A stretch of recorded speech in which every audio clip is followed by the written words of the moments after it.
Miarabantsika rehetrarehetra raha tafika Basile André mpakafy ny tontolo ambanivohitra dia namorona ny entreprise agricole Ndamboly dia ny zavatra vokarinay moa zany ao anatin'le izy dia ny fambolena katsaka sy voanjo.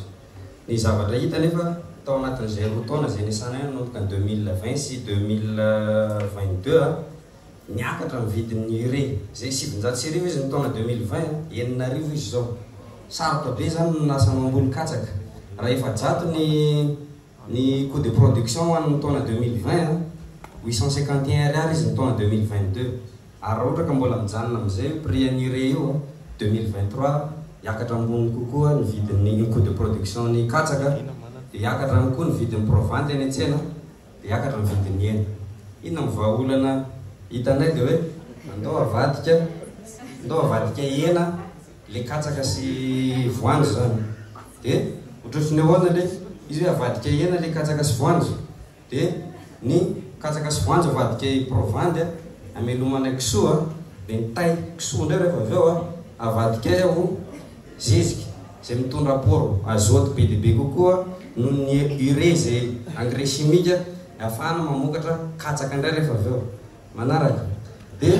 eto zany ny lalana zay lalovanay ao anatin'izy dia misy ny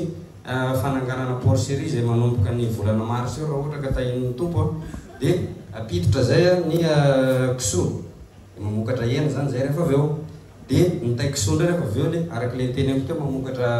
fany mamokatra katsaka fany mamokatra provante zay tsy laninay amin'ny provante na kisoanay afaka amidinay ataonay amidy zany manaraka. Dia ny zavatra azo tsorona zany dia afaka mivarotra hena zay ao anatiny afaka mivarotra provante ty anankiray teo mivarotra tay kisoa fa tsy voatery an'izay afaka miara-miasa amin'ny tantsaha zarainay amin'ny tantsaha zay tsy laninay satria tsy ho laninay amin'ny fambolena daholo ny tay kisoa zay vokarinay ao manaraka. Dia inona moa zany hoe ty modely ty nizaraina satria tsy natao anarery ty fa ho an'izay tantsaha zay makafy fambolena rehetrarehetra dia afaka manao an'io mampiasa olona zay ao anatiny afaka miala tsikelikely amin'ny fampiasana ny engrais chimique manaraka. Dia manaraka